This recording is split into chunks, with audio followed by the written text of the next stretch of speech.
Jumat 23 Februari 2024 kita berjumpa lagi dalam Mutiara Sabda Allah.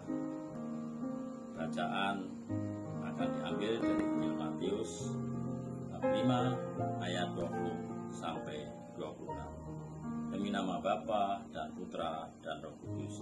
Amin.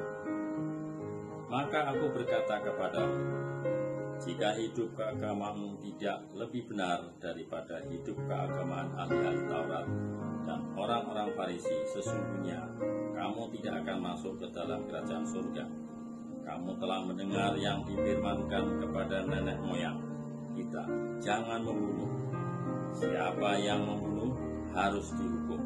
Tetapi aku berkata kepadamu, setiap orang yang marah terhadap saudaranya harus dihukum. Siapa yang berkata kepada saudaranya kafir harus dihadapkan ke mahkamah agama. Dan siapa yang berkata jahil harus diserahkan ke dalam neraka yang nyala-nyala.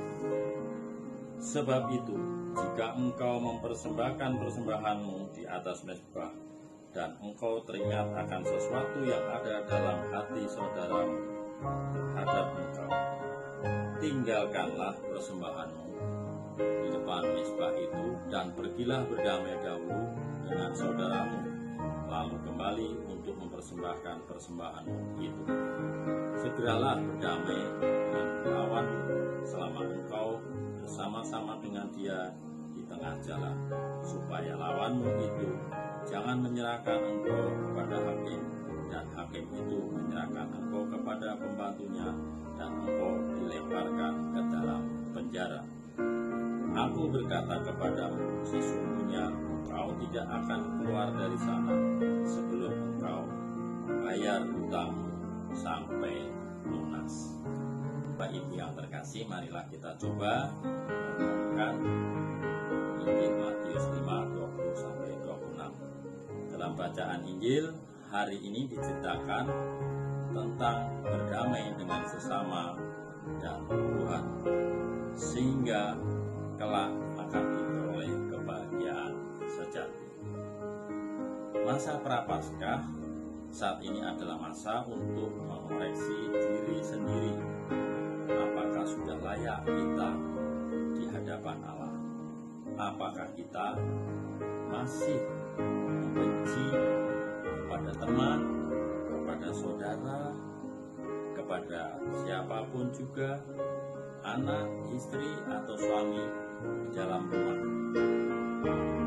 Masa Prapaskah ini kita dituntut untuk berbuat baik. Namun, berbuat baik kadang-kadang bisa dikatakan menjadi tidak baik. Contoh, memberi sesuatu kepada orang miskin karena ada motif biar ada orang yang mengatakan atau yang berkesan, orang itu sosial, dan orang tersebut lantas bercerita pada orang lain. Bapak Ibu, ini menjadi presiden tidak baik kebaikan yang kita berikan. Lantas bagaimana? Kalau kita memberi, sebaiknya harus dengan tulus dan ikhlas, atau istilah lebih kerennya, karena motif tidak ada embel-embelnya. Kalau kita masih punya motif, ada kesan adanya pencitraan. Jadi yang terpenting, kita hendaknya selalu terbuka dengan Tuhan Yesus, yakni mau bertobat dengan masa lalu dan biar